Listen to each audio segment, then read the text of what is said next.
Nick, I got to tell you, my God, what a movie. I mean, this is an experience. It's a conversation starter, and it really puts us in a place of, holy crap, this stuff can actually take place.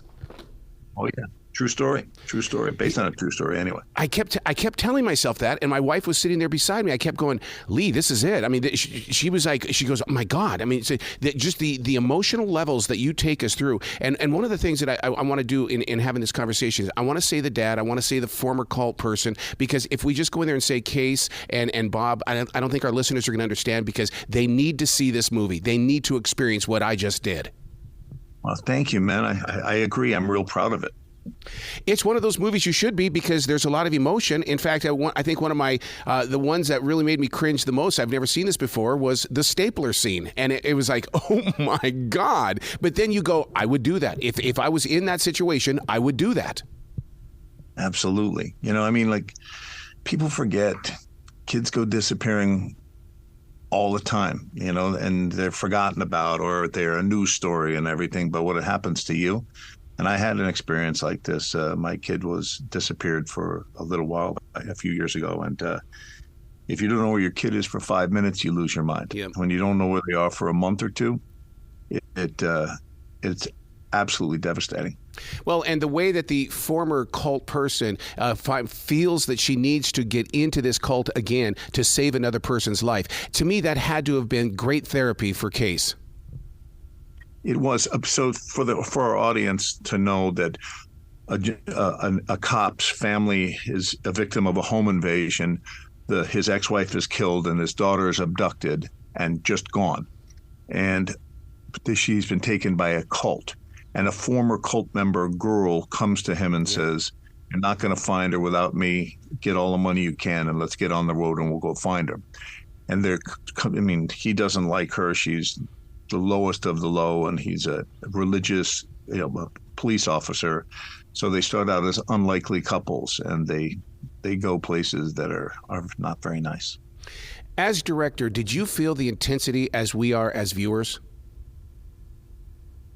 Yeah, I mean, I get excited about everything I do, but definitely it was an exciting project because, like I said, it is close to home for me, and it's hard to deny what you're seeing right there. And you have questions making the film like, is this too intense for people? Will they be able to handle it? How do I present this in a fair and authentic way? But yeah, I was very excited. How were you able to work with the actors in the way of when they did storm the houses, that they were just numb? There was no guilt. They were heartless. And because, how do you train an actor to have that real emotion inside their face? Because, to me, if you were to coach me, I would hold on to it long after the movie's been made. I'm just lucky to work with great actors, Really? man. I really am. These guys are so talented and so young and so kind of enthusiastic. They do their work, and for me, it's just like it's the key is in the word direction. I send them off in a direction, but the work and all their good work is they should be the ones that get the credit for that. In radio, when it comes to music, we always look for the hook of the song. You've got a lot of landmarks inside this movie, and one of them is It's Time to Wear the Death Mask. I don't think I'm ever going to forget that ever in my life. My favorite scene. Is it really? Yeah. Oh my God.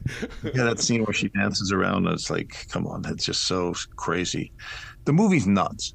So it's not for the faint of heart. So, and so I understand if some people think that it's too extreme or that it's too tough. But I think the people that are looking for something different, are looking for something exciting, I think that they're really going to be really super pleased because they don't make movies like this anymore. Right. Yeah. This to me is a type of movie that you would want to see in a theater and then at a drive-in when I was growing up. It's like, oh God, yeah, we gotta go. I want to go to a drive-in right now. So when it comes to the skin art in the movie, that is such a valuable part of this story. What were they, real tattoos, or how did you do it, especially on Jamie Foxx? Or was it some sort of a shirt that he put on that was skin colored? No. This is that was a very, very talented makeup designer named Cesar Prelop, and we were very diligent about tattoos because I have a lot of tattoos, and sometimes you see things on screen and they have tattoos and they're not done very well, and you're like, oh yeah, I get what they mean, but like it doesn't do anything. The producers were very, very, very supportive to let me get the type of tattoos that we needed to make the things feel real, and they did it. It took a lot of time and it was a lot of expense, but like I said, I had great producers, and they should be credited. And it's so up to date as well, because the facial tattoos, especially the waitress with the skeleton, oh my God, it was fantastically beautiful. Oh man, this is a good review. Thank you, man. So in life, Case has to. What she does is she shows off her own personal struggles in this movie. And did you get to sit down with the real Case or even with Bob and to get their emotional ties? I never met either one of the real ones. The real person that I met was a man named Don Allen, who was the actual Ferryman. He was actually the guy that Jamie Foxx played. And he gave us, a full background on how it really went down. And, the movie is not exactly how it really went down, but it's very faithful to the book. So, yes, but I never did talk to the girl. I don't even know if she disappeared. I don't even know where she is. Well, the story between the two of them, like you said in the beginning, is that, they have this love-hate relationship. And especially when Bob saves her at that one point, and it's like all of a sudden the movie changes and you have compassion for all people at that point in time, even with Errol. I have, because I wanted to know more about Errol. Mm-hmm.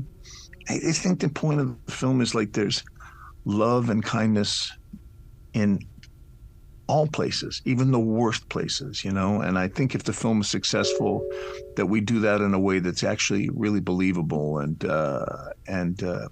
for me, that's the greatest success of the film. What was the idea behind? You really don't pinpoint what kind of a cult it is, because right away I'm thinking, okay, the title of the movie is God is a Bullet. Oh, it's going to be about a religious cult. But when you jump into it, I didn't pick up on a religious cult. I picked up on that it could be a sex ring. But then again, it doesn't even jump on that as it's there, but it's not there. Mm-hmm. You're smart, because they self-identify as a satanic cult, but there's not really any satanic things. And I always think those things are dorky anyway. People dressed up in horns and like ceremonies and stuff. It's not very scary to me. But these guys, basically, they call themselves that, but they're thugs. Yeah. They're transporting people and sex trading and dealing drugs and all the stuff that makes them money, and they're just horrible, horrible people. Yeah, I got to tell you, when I go back to rewatch the movie, I got to read the wall. I want to pay, because the first time you watch it, you're going to watch the acting, but I've got to see that background and find out what's on the wall inside that house. Oh, it's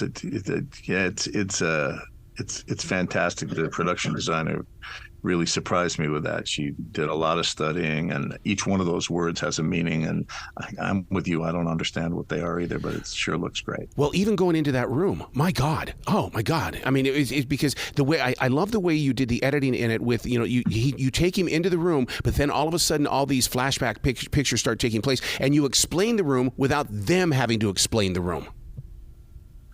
Well, I'm glad that that's successful to you, because that's what happens in those places is so awful and ungodly that, it's like you don't want to make a movie where you're just filming somebody kick a dog. It's just too much, So it's